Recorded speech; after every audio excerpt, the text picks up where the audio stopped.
What's going on, everybody? Welcome back to the Three Wide Podcast. Joined by the Ferrari Man again. Today, I have a little bit of a new segment for you, Hot Takes. Starting off, my hot takes are your one smelly ass, stinky motherfucker. Testing again, aren't you? No. Basically... You're not testing? No. Basically, this is a new segment called Hot Takes where... Testing my patience! Ha! Okay, maybe it's not a hot take anymore. Maybe you are just fucking smelly. Anyway, we'd really like for you guys to get involved in our hot takes as well. Submit your hot takes to our Instagram channel, Instagram account, TikTok account, YouTube Shorts, whatever. Instagram channel. It'll all be linked in the description. And yeah, we want you to bring up your guys' hot takes as well, and Or get don't. our fans' opinions of Formula One as well. So yeah, We don't care. With that being said, do you want me to start things off? Or do you want to start things off? You can start it. You want me to start things off? Okay. Well, this is a pretty obvious hot take, but it's a good way to start because it's actually going to lead into a bigger point that I'm going to want to bring up, and that's Mr. Lando Norris has the same amount of talent as Max Verstappen. That's my hot take. Do you agree with that? Okay, yeah, I could agree with that. Meaning he's one of the top three on the grid. Top three? I'm saying he has the same amount of talent, if not more, than Max Verstappen. That's my hot take. Okay, and that one, the same amount of talent, if not more, yeah, I could agree. Top three on the grid? Wait, but are you saying that? Are you saying Max Verstappen isn't top three on the grid? No, Max is top three on the grid, And but I'm saying Lando's... has the same talent, if not better. So wouldn't he be top three? Or Well, better? yeah. Yeah. Yeah, I mean... Say it. Go on. Say it. Say it with your chest. I'm thinking it through. Top four. Who do you put above Lando? I fuck. Save it for your hot take. I dare you to say that fucking Neek. Hey man, you know how it is, bro. Save that. And then there's one obvious contender that we have to say that I think both of us could agree on. Lewis. Yeah. Obviously. But the bigger point I wanted to get from this is I made a video that I'm going to be editing for my main account and should be out really, really soon. You can check out the link in the description. It's called Ethan Reich 23. Just a little shameless plug, but I made a video about Lando Norris, basically explaining how I think and I feel if I'm Lando Norris, if McLaren give me a shit car, a poopaya, not a papaya, a poopaya again, this might be my last year at McLaren. I might try to force myself out of here in 2024 if they underperform, if they make another underwhelming car for 2023. Lando Norris is only, 22, right? You have the new boy Piastri coming in who ditched Alpine, who are, let's be real, who are faster than McLaren. Way faster. Piastri's like the golden boy, right? He's won everything he's touched. Formula 2, Formula 3, other championships as well. He's won everything. He's impressed many teams, right? And had a seat at Alpine ready for him. I think if McLaren do not get their car right and do not give, maybe not a championship winning car, but if they don't give Lando Norris and Piastri, Give a championship winning car, because if he's not winning championships, what is he doing? You know? But there's got to be that evolution process, right? If they don't give him a race winning or Give him a good car. Give him a good car, bro. Just give him a good car. Easy, bro. It's either something done. But I'm saying, give him the Ferrari is not a championship winning car yet, right? Because it's a reliability. It was. Listen. I'm saying if McLaren do not give Lando Norris the ability to contend, not to ultimately unanimously win, if he doesn't have the chance to contend for race wins, he should get the fuck out of there by 2024. Piastri could be let off a little bit because he is just a rookie, and every rookie has to go through some sort of trials and tribulations. But Lando Norris has proved he's a top driver in this sport, in this competition. He should be at least P8. At most P8 on the grid. He's finished P7 or higher, I believe, in like over 3/4 of the races we've had. 3rd in Imola, 4th in Singapore, 5th in Australia, 6th like a bunch of times, 7th a couple times, just to name a few. I mean, this guy, we talked about George being Mr. Consistent, right? Top 5 here, top 5 there. Yep. Lando Norris is super consistent, but he's consistently outperforming the car. So I'm here to tell you, if I'm Lando Norris and I don't get a good car to even contend for race wins next year, I'm getting the fuck out of McLaren. I'm sorry, I don't got time to wait. What do you think about that? Yeah, no, definitely, I agree. Because honestly, it'd be pretty stupid if driving for a top team and then you get a shit car. That's not really a top team, then, is it? Right. So it's like pretty stupid. Just like, honestly, they should just literally just take like the old spec McLarens, and that shit would be better. Or literally redesign the 2021 car, because that car was actually can't fast. do that because of the That regulations. car was actually fast. I know, but like take like certain, I guess, things from it, like ideas from it, we'll see what because like happens. that car was actually fast and competitive. Yeah, for sure. You know? Definitely. Lando But- should have won 2 of those races last year. But what I'm saying Yeah. is, I think, for example, Red Bull, I don't think would think twice at the prospect of signing Lando Norris. I think they would drop Perez in a heartbeat because, okay, if you have 2 number 1 drivers, right? Norris and Verstappen would be 2 quote-unquote number 1 drivers. It would be a situation like Rosberg-Hamilton that, yes. Or Vettel and Weber. But let's use the more recent example, Rosberg-Hamilton, right? Which Yeah. led to a civil war. But look where Mercedes finished. There was no one even near them. Max only won his first Grand Prix because they took each other out.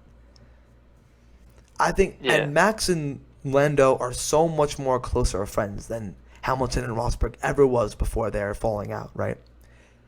Yes, there will be some heated moments between them. That's what you get in Formula One. But it would only push one another to become better and more consistent. And seeing Max's dominance in that car, I'm only 99% sure that Lando could follow that as well. And I thought that'd be such a nice team to watch. Because I think they would dominate all the other teams most likely. But it'd be nice to see who would win between the two of them in Red Bull. So that would be really, really cool. But yeah, if I'm Lando Norris, I don't got that much more time for McLaren. That's my big issue. But yeah, your hot take? But then again, he is contracted till what, 2026? Is he? Is that when? I think. Was it? I think he I signed. think that's when his contract ends. I could be wrong, but I think that's when his contract ends. Let's see. Lando. 2025. Oh, it's even sooner. But I don't know if I got that much time to wait. McLaren got to get their shit together because I know Lando End of would want it. 2025. Lando don't play games. That's for sure. What's it called? I mean, I'm gonna be honest. I think that I don't know. Like, it would just be really stupid if McLaren were to fuck up again. I mean, Like, they've they've built really good cars in the past. Right. I know, but they've built this is really this good is cars in their the past. golden gen. Like, yeah, they've had Alonso Hamilton before, blah blah blah. But you got Oscar Piastri, who ditched Alpine for you guys, who was Yeah. Imagine generational fucking him talent, in the right? ass like that. He's won everything he's touched. Right, and he dipped a clearly faster car for you guys. And in my opinion, you have a top talent in Formula One. You better deliver this year. You don't have to deliver the most consistent car in the world, but at least give them the would prefer a consistent car. Of course, but it's not that. It's easier said than done, right? Yeah. At least deliver a car capable to contend for race wins. Podiums have to be very, very consistent, right? Or at least top 4, top 5 finishes. Mm-hmm. Contend with the Ferraris, contend with the Mercedes. Maybe not the Red Bulls, because the Red Bulls are head and shoulders above anyone else, right? But you got to start getting into that fight. You have to. You have 2 of the best young talents in Formula One. You have to deliver next season. McLaren, but anyway, what's your hot take? Give me one hot take you have.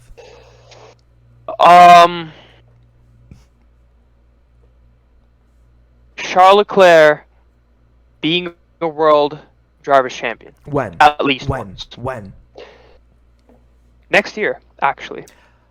Okay. I think that. But wait, Back listen. it up. You go first. I'll tell you what I think. I think that he had a really good car this year. Agreed. A very competitive car. He could have won more Agreed. had it not been for some of his mistakes that he's made, which were at least 3, I think. Mm-hmm. And a lot of the stupid calls that we've had at Ferrari, pit stop fuck-ups, strategy fuck ups, May I just and make car. a slight tweak to that? Good. Oh, let me finish. Let me Hold finish. on. And car mishaps, like certain reliabilities. But other than that, he had pace. There's been races where, like the Red Bull Ring, supposed to be a Red Bull dominated track, he won on their home soil. Big Fair. hit to Red Bull. Yeah. Big hit to Red Bull. Even though Red Bull then got them back at Monza, still, the Ferrari has pace. It has humongous potential. Especially this year's car has seriously got potential. Should they have extracted a lot more out of it and didn't have any strategy mishaps, I think the title battle would have been at least something close to Hamilton and what Max had with Hamilton last year, where they were very even on points coming into Abu Dhabi. I think that would have happened very closely this year because there were so many cases where that would have happened.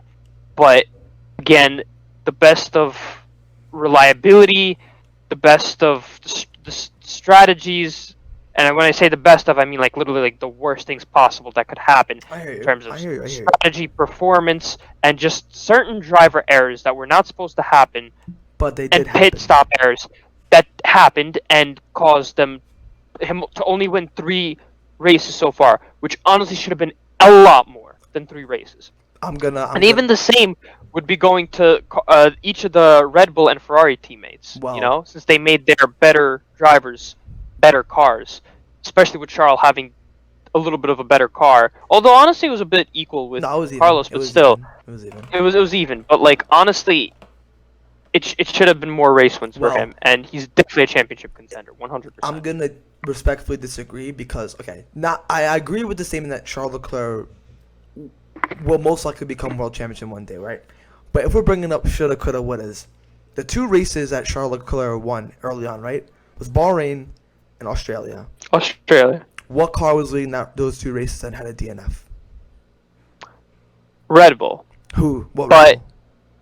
Max's, but still, But if we're he bring- was literally right there with him. He was I right get there that. with I him. get that. So that's one point. If we're bringing up reliability, you can also do the same about Max because he'd have 2 more wins right now as well. True. But anyway, but no, Well, I'm not. I don't know about that, but No, we know. 'Cause- Max would have won Bahrain for sure.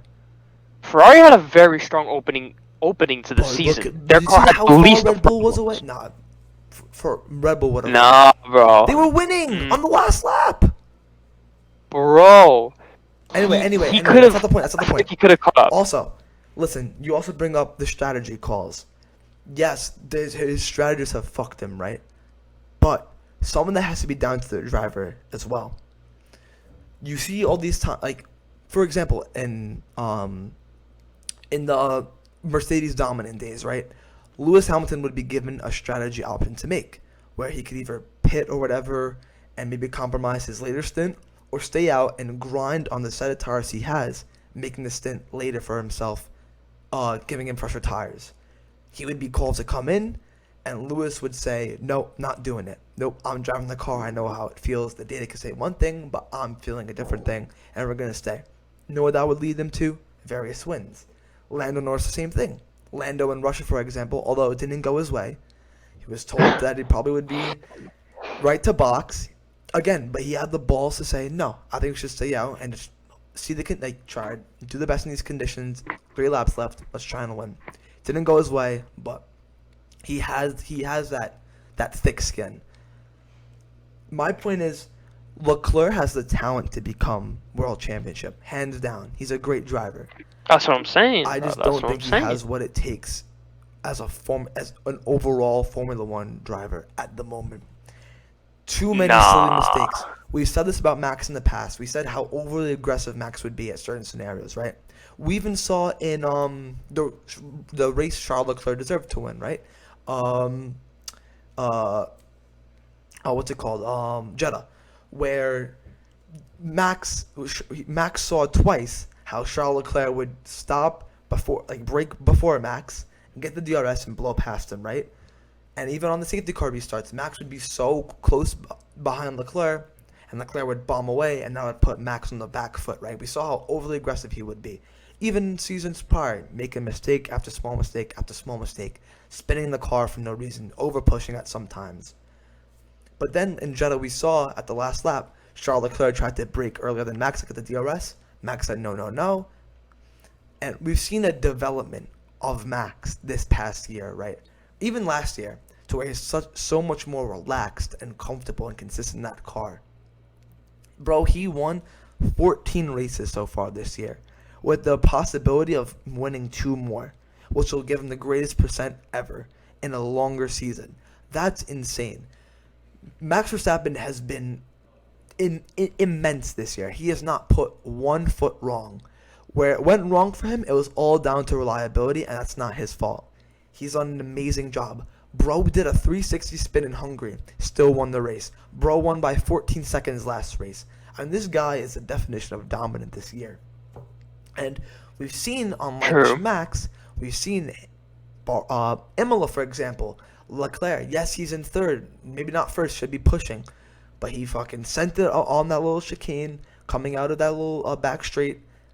Lost the car and spun out, right? Well, again, that driver error, I understand. But then again, still, Max was racing. France is how long? The same thing. Leclerc's been racing. Bro, he was there since. He's been racing since 2015. Leclerc's been there since 2018. That's still a long time.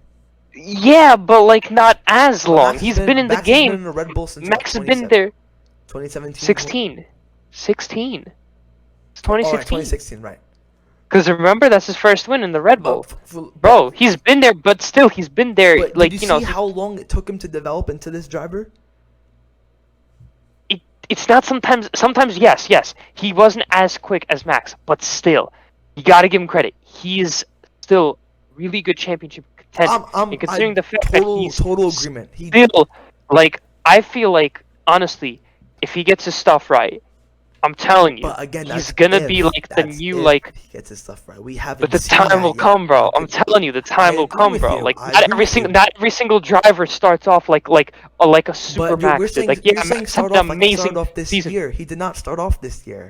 I know he didn't start off this year, but still, he's still sort of like, you know. You're saying how long it took Max to become consistent, right? So why do you think that Leclerc is world championship material next year? Because, I don't know, something tells me that Ferrari is going to realize, hopefully. Fans, man. Bro, come on. Leclerc, you gotta get... Like, I feel like Ferrari's going to realize that they were very close to winning, but that they were not. And they're going to hopefully realize that due to their strategy calls, pit stop errors, and just them being... Oh, wait, let me finish. Let me finish. I honestly... You made me stumble on words, bro. Honestly, I feel like they're going to review this year, they're going to see how close they are, and then they're going to get even more motivated to win next year, seeing how Max dominated. And I feel like Charles Leclerc is honestly going to have, like, I guess, grow a pair to make his own... to make his own call. Damn it. Not letting me finish. I'm hoping you're right, because we've seen so many good battles between... Charles. That's what I'm saying, and you telling me, bro. I'm telling you, I'm saying Charles Leclerc has the talent to win multiple Formula 1 definitely does. I'm not in disagreement with you there. I'm hoping I'm wrong, and I'm hoping it's next year. Max fought fucking this year Poland Spring Bottle for the championship this year. He had absolutely no comparison. He was completely dominant, right? No one even in vicinity to him. But hopefully Mercedes will be back next year. But the closest contender, I think, to Max would be Charles Leclerc and Lando Norris. And if Charles Leclerc gets that car, which he had, yes, there's many strategy and pit stop fails and reliability problems, which took up like maybe 70-75%. But there's also 20-25% driver mistakes that Leclerc made that cost him. Which, yes, I understand. If he could get those out of still, this that's game, part of the learning curve. Or at least reduce them much more. And if Ferrari could get their shit together at a more consistent rate, yes, I think next year Leclerc. That's what I'm saying. That's what I'm saying, bro. That's what I'm saying, bro. Represent, bro. Represent. All right, you know. This is a very controversial one, but I'm gonna Let me hear.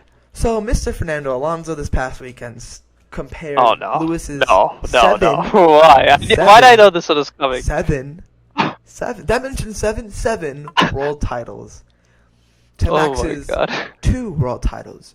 I'm going to remind you of Max's 2 world titles. 1, the first one last year, that the FIA absolutely completely robbed Lewis Hamilton of.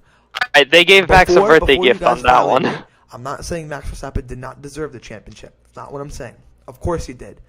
But on the day of the Abu Dhabi Grand Prix, Lewis Hamilton was winning by 14 seconds, and Michael Massey and the fucking rules about the safety car that happened fucked Hamilton. No. First, we have to get into Latifi. Go Latifi. No, that was fine. That Binning was fine. it. That was gonna happen. It's Nick Latifi. I Of thought course it's Mazepin was gonna but, ban it. the thing is, I'm not gonna get into last year. Last year, but we all know Hamilton got robbed. That's one championship. The second one, again, Max was completely dominant. I have nothing to say about that championship. He fought nobody, though. He did fight nobody, but Max was. That's to the dominance of Max Verstappen. Not even Red Bull. I'd say more to the dominance of Max Verstappen. Right? Beautiful. But Mr. Fernando Alonso said that Lewis's 7 titles mean less than Max's 2 titles. And then it's no coincidence, in my opinion, and as Fernando Alonso once put it, karma, that his fucking engine blew up late in the Mexican Grand Prix.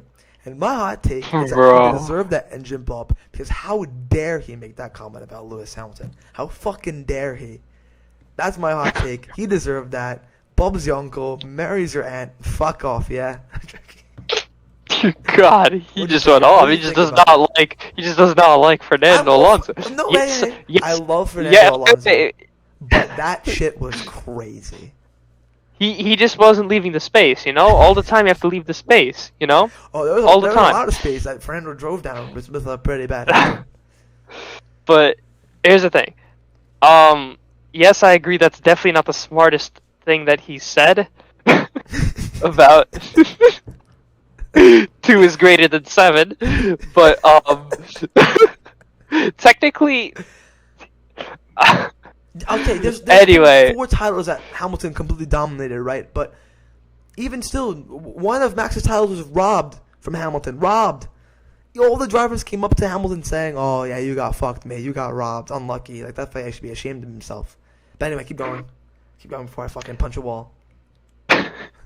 But honestly, bro, my guy's 40 something years old. Leave 40,000. Bro thinks 2007 was last year. He's a veteran, bro. He's a veteran. What is that? And he has the experience.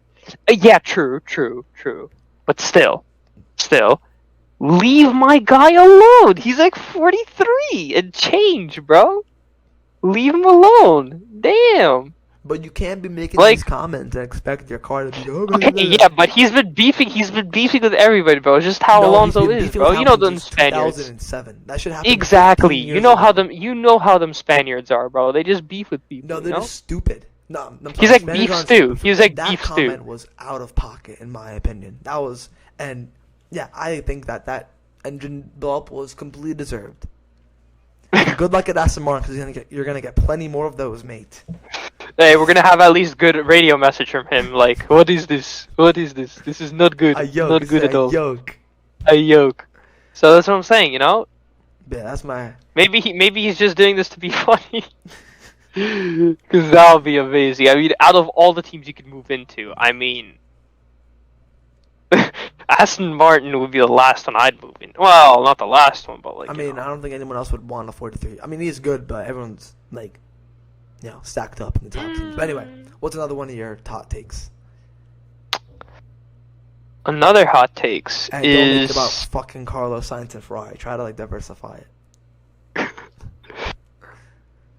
No, I actually wasn't gonna. I feel like he's definitely gonna get a few more wins, but I did not. I don't know. I don't really have much thought about that, but I did have a thought about saying that Lewis Hamilton on 8th World Drivers' Championship, this time official, non-robbed, no BS, pure dominant Silver Arrows season, and can I go with another hot take or no? Go on. If they interlap with each other, go on. The other one is, I feel like George is just gonna have one of the seasons. He's just gonna have like that one-off World Drivers' Championship because he's super consistent. P5 or higher with every race except for Silverstone, and he's definitely going to be like the next Jensen Button. So let's just narrow it down to one. You're saying Mercedes are going to be back next year, basically. I hope so. I'm saying that next year Ferrari's going to be back and Mercedes is going to be back. That's what I'm saying. I agree with you. I think we've seen a lot of upgrades, right? A lot of what was missing from Mercedes solved in these last couple of races, right? Especially Mexico. And I'm going to throw in my hot take real quick because it ties into what we've been saying about Mercedes and how they fucked up the strategy in Mexico. They absolutely. That's a rare thing to see from Mercedes. The one thing that they're good in is strategy. So yeah, that's the rare thing. For those who didn't watch the Mexican Grand Prix, and I wouldn't be surprised if you didn't watch it because that shit was an absolute snooze fest. Anyway, basically, both the Mercedes start on medium compound tires, right? With the hopes to take them to the softs and ride the rest out on softs. Pirelli said that the mediums could go 50 laps. 50 laps. That meaning only 20 would be required from the softs, or 21. During the race, Hamilton and Russell both said they were very, very happy on the mediums, where Mercedes thought they would be falling off already. The tires, that is. Hamilton and Russell came on the radio saying, we're happy. George actually came on the radio saying, let's bin the hard tire, let's just stick it to the mediums, and then go to the softs later on. Mercedes put both drivers on the hard compound tire with the hopes that Red Bull's soft compound tires, Verstappen and Perez's soft compound tires, medium compound tires, would fall off toward the end of the stint and the end of the race, meaning Lewis and George could catch Verstappen and Perez respectfully. That did not happen. And actually, there's been a stat that ever since when Max put his mediums on, I was watching the WTF1 podcast earlier. When Max put his mediums on, apart from the 2 laps under VSC, Max didn't do anything more than a 122 on medium compound tires. And a 122 is a really, really good race pace. His tires did not fall off at all. We even saw Ricciardo. I think Vettel also did like a 35-lap stint on softs. Ricciardo went crazy on the softs. The tire deg wasn't that bad. I don't know why they just maybe sacrificed one driver for the hards, right? That's okay. But if your driver is there saying, I'm happy on these tires, George Russell was on the radio saying, I'm happy on these mediums, let's go along, take the softs. I don't care what your data tells you. Mercedes, you guys have absolutely nothing to lose. You have not won a race all season. You do not listen to data in that scenario. You listen to your driver, no matter if that's Lewis or George. Data tells so many things, right? But the one thing that can't tell is what the drivers are feeling at the moment in time. Data will never be able to relay what the drivers are feeling. And George is really, really happy on those medium compound tires and was very keen on going to the softs. So what do? Put both of the drivers on hards and absolutely fuck Ferrari on a race where we all thought Mercedes was fast. I don't know if Mercedes, they left their strategists at home and hired the Ferrari ones real quick to work both the Ferrari and the Mercedes pitch strategy. Actually, we didn't have a fuck up this time. Actually, we actually had a pretty good strategy. You guys turned down the engines because your turbocharger. Oh, well, true. Oh my god.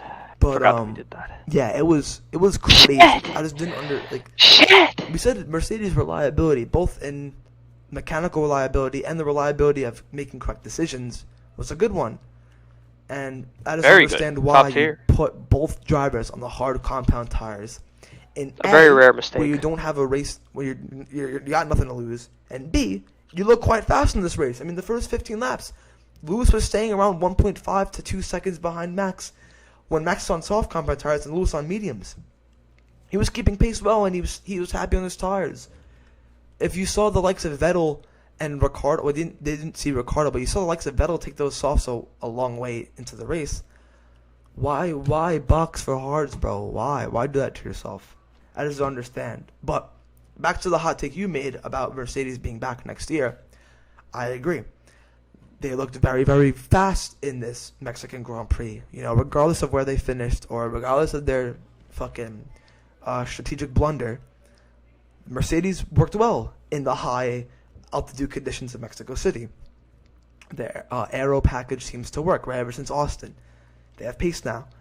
I'm hoping Lewis and George both could contend for the championship and really make an equal fight to take to Red Bull and Max, for example. And then, for instance, but yeah, I agree that Mercedes should be back in the mix next year.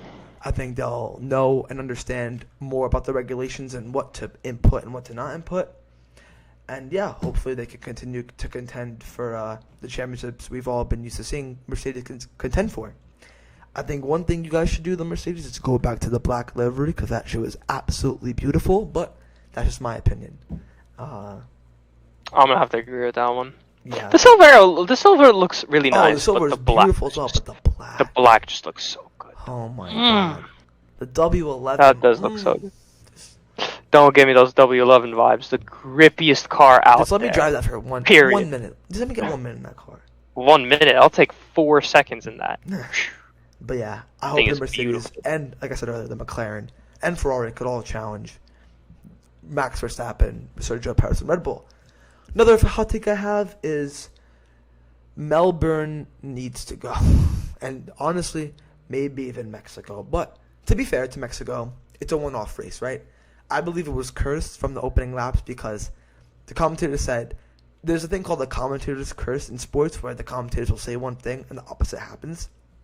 So, Mexico has had a safety car in each of the last 6 races before this one. And the commentators made that point, and of course, did not get no safety car. So, I think there's a part of Mexico that needs to be revamped, kind of like Singapore and Abu Dhabi and Spain, for example, to create more overtaking opportunities in some areas, like in the more slow speed sections. But yeah, I think Australia maybe needs to go because another race I don't really like to watch. I'll be honest with you. I would honestly just replace it with Adelaide. I don't know why they took off Adelaide. I mean, they had that in the 90s. It was a cool race too. Lovely parts to overtake and very nice scenery and view. Because the Melbourne Park, I'm not gonna lie, it is very boring to watch that. There's no I mean, yeah, it's near the spots. water and shit, but like, there's no, yeah, there's They just. even revamped Australia a little bit. It's too. literally like a big circle. It's the outline of Yeah. it. Melbourne Park is literally like a big circle. It's not as. It's kind of. No, I'm not gonna say like Baku, but it kind of gives off that vibe. It's like, yeah, it's like just very high speed, no overtaking zones. But Baku could obviously overtake, but. Yeah, but I'm not a big Adelaide, though. Yeah, that would be cool. Bring back Adelaide. Bro. That'd be dope. But yeah, my hot take is that Australia should go just because Oh my god, look at this layout, bro. Do you see? Look up the Adelaide layout. I mean, it's such a nice layout, and there's so many chances. And there's so many chances to overtake on it.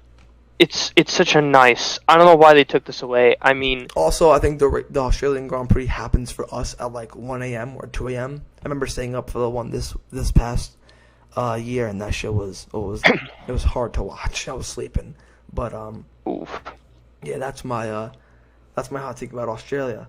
Any other hot takes for you?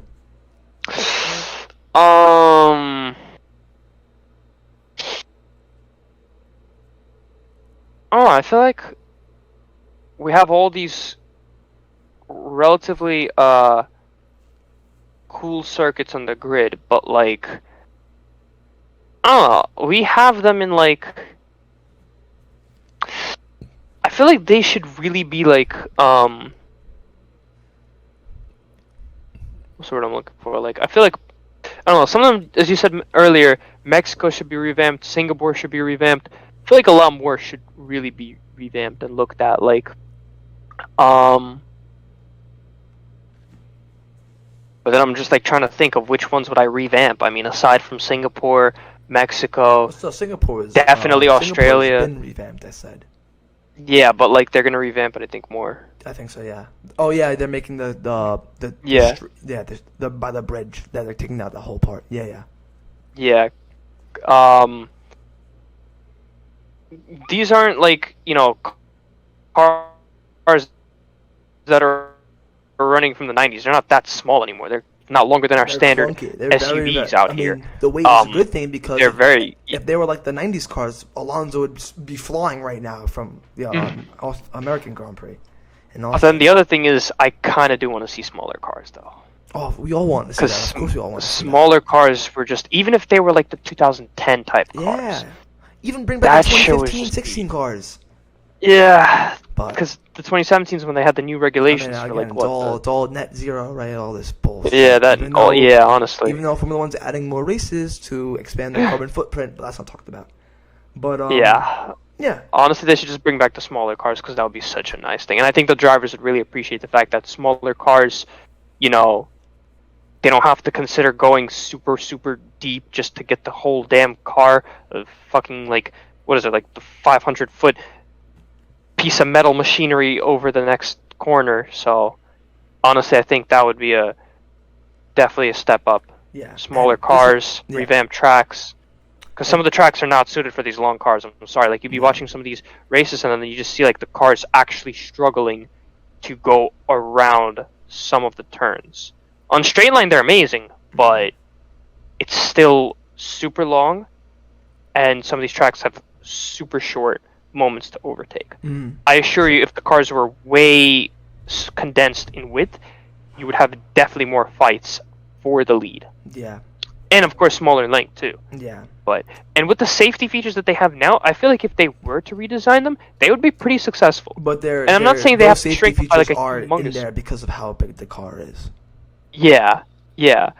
But like honestly, if they were to shrink it down, they could still keep it safe and shrunken down, you know? They don't have to shrink it down by like 400%, but you know, a little bit would still do it justice. Yeah, we'll see. You know? But yeah, for the final hot take of this episode, I have a pretty not outlandish, but pretty nice one that no one I don't think is talking about at the moment. And that's the prospect of the French Revolution of Ocon and Gasly both at Alpine. Ocon has been saying he's made it known that Mick was his first teammate choice all along, and that he doesn't have the best of connections and relationships with Pierre Gasly. So I'm thinking we might see some crazy things happen in Alpine. You know, two drivers who Ocon in the past is known for colliding with his teammates, right? We saw it Force India when they were a team with Perez. Him and Perez clashed quite a bit. Even with Alonso, he's clashed with Alonso quite a bit.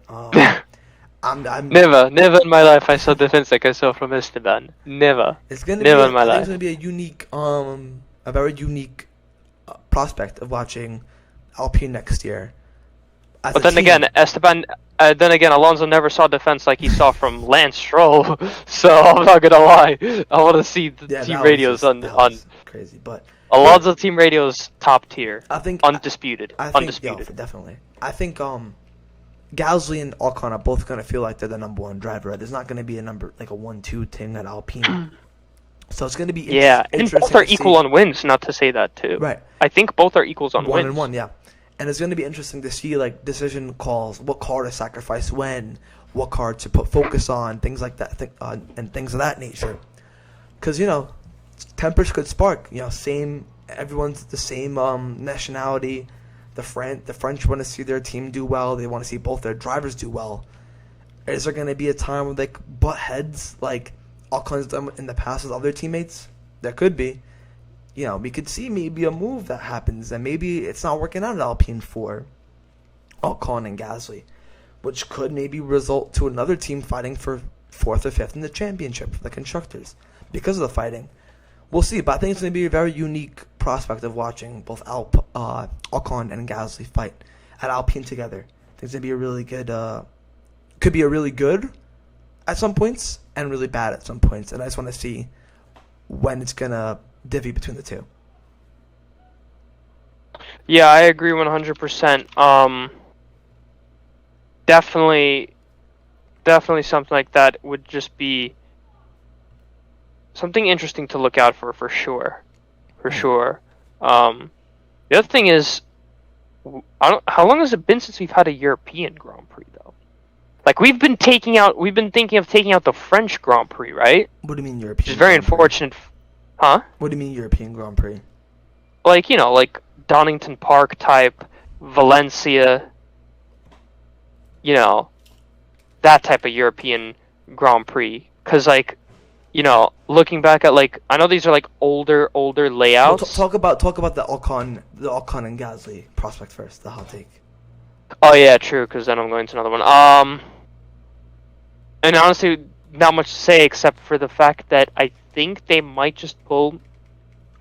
I guess they're going to develop both cars equally because I think that they're going to see that there's 1-1. There's not exactly a dominant driver.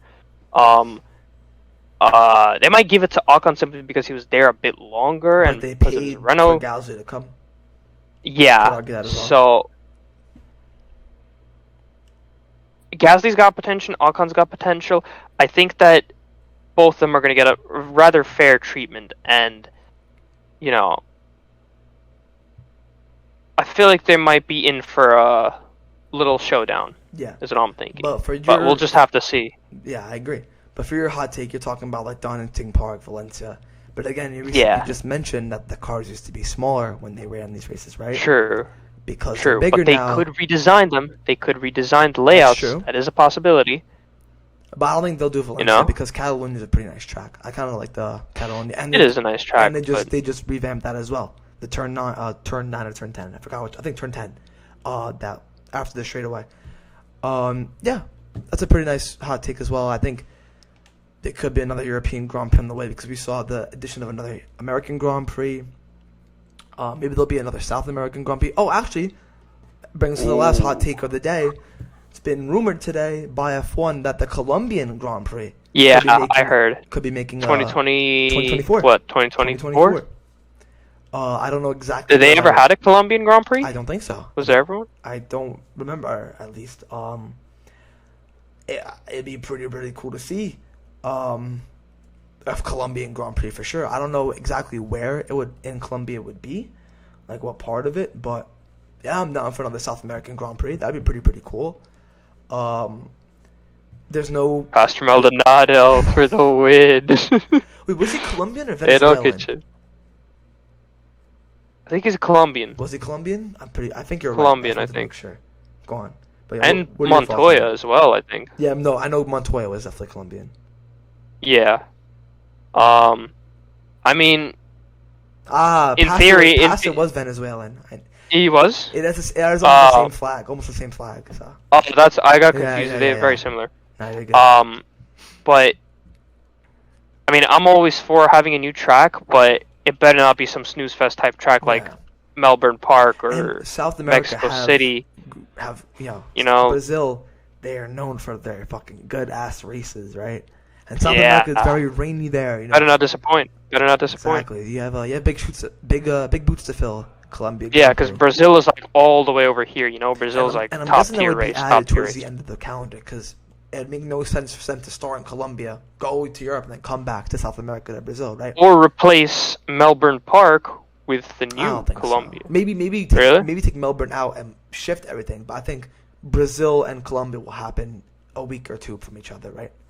Only makes sense. It's only logical. Yeah, but then the same thing with what they did USA, for last USA and the Las But Vegas. yeah, now we got Miami early in the year, then Austin, then a month break, and then Las Vegas. So, but when Las Vegas will happen, it'll be around the Brazilian Grand Prix, I think. So it's